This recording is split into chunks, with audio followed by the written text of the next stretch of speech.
What is our embarkation routine?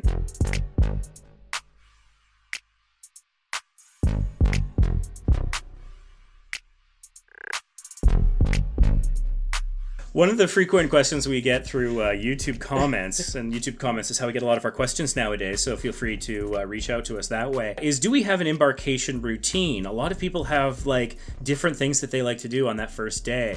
So for myself, my embarkation routine is get to the cabin as quickly as possible. Now that we're platinum, we get early access, and that's not a problem. But before that, I would on occasion, I remember one time sailing out of Galveston on the Triumph, our room wasn't nearly ready for like 90 minutes because we were really early. And so I had to take my luggage up to Lido, and I just had a guy's burger while sitting on part of a deck chair along with my luggage. But generally what I like to do is get access to the room as quickly as possible. I'll unpack lightly. I don't want to tire myself out, especially after I've probably been waiting in some lines. Even with platinum, you're going to have to walk up the gangway and things like that.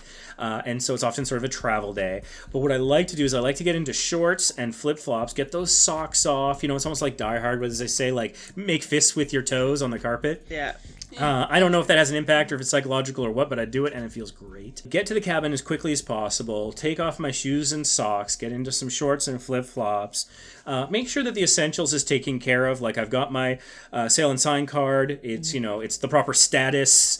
I had a stretch where I kept getting blue cards despite being platinum. I would go to guest services. It's like 2 or 3 times. I talked to my PvP. Hopefully that's all sorted. There was an issue with my name. They wanted to call me Ray J or something. And I was like, no. My name is Ray. Or Raymond Joe or something. I don't know. It was weird. And so they thought I was a different person. Anyways. So I like to make sure that those things are sorted. Like if I have the bottomless bubbles, that I go get my sticker right away. I like getting that out of the way. And then head up to Lido for like a light snack. And then like kind of go lie down for a bit because that safety briefing is exhausting. I know sometimes you're lucky and you sit there, and even just sitting there, it's not mentally stimulating on your 23rd cruise, if it ever was. And so I like going in rested and with a little food in my belly. So that's sort of my embarkation routine. And then from there, I just kind of see what people are doing. I do like going to MDR on that first night of the cruise because not a lot of people know about it or feel like doing it, and so oftentimes the service is really fast, and it's not quite so busy, and so you can get like especially if it's your first time in that dining room, you can kind of take it in without a whole lot of crowds and noise and stuff, and so I like that quite a bit. I do like watching the ship leave the port.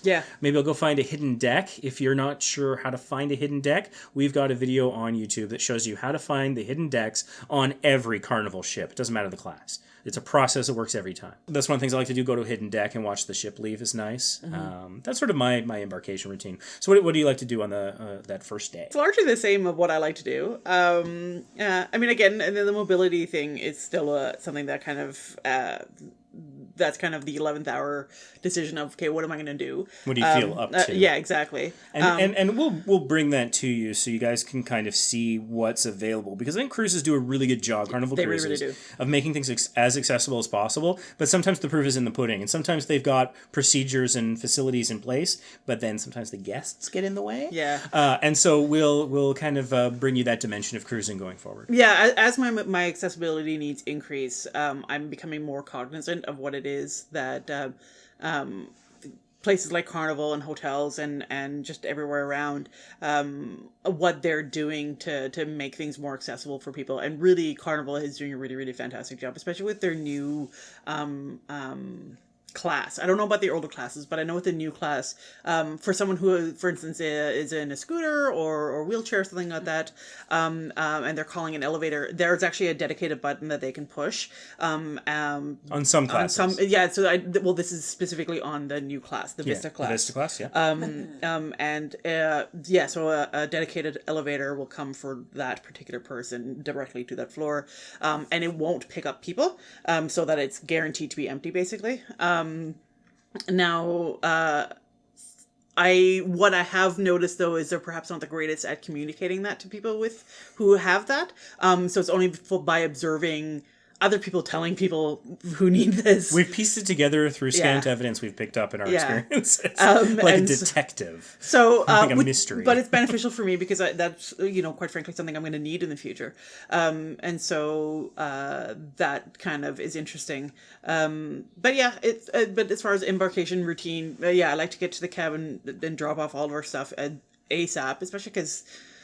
Who wants to lug luggage around? And I'm a girl, and I hate to pull that gender card, but as much as I try not to overpack, I always overpack. Oh, people of all genders overpack. And even I do it after all these years. And it's like girl stuff that I overpack, and it drives me nuts. I'm like, I really don't need all of my makeup for the 2 days where I'm going to be putting on makeup. What if they have a goth-themed night? Are you ready? Prepared for that? If there's a goth night? I mean... I've never heard of them doing it. They do white parties. I have black lipstick. Does that mean I have goth makeup? No. Let us know in the comments. Yeah, and I like to grab a bite, and then have a bit of a rest. And sometimes just kind of walk about the ship depending on how I'm feeling. Though usually I like to leave that till after the safety briefing, because those safety briefings are brutal, but they're necessary. And please don't skip them, because then you make me wait, and then I get cranky. And don't and that just makes the suffering longer for everybody. So and they eventually call you out by name, like literally.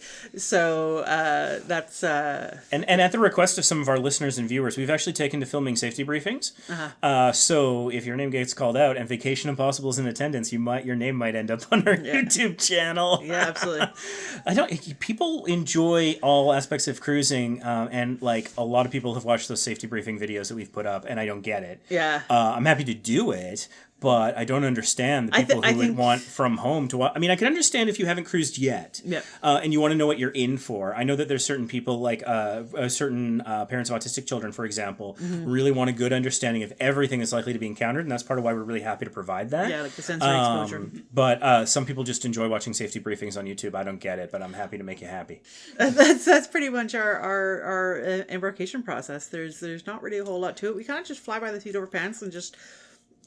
I think you're missing a step. Oh, the drink. I was going to call you out on that. Yeah, no, I almost always. Sometimes you skip it. It's rare that I skip it, but pretty. Maybe it's just when I'm not around. I think the one time I know for sure I skipped it was our first cruise, because you didn't know it was an fell option. right asleep on the. That was a rough travel to get to that cruise. Oh man! Once we got on that ship and we had our lunch and we'd finished the safety briefing and we laid down. There's a little video of you passed out on the deck. I was gone.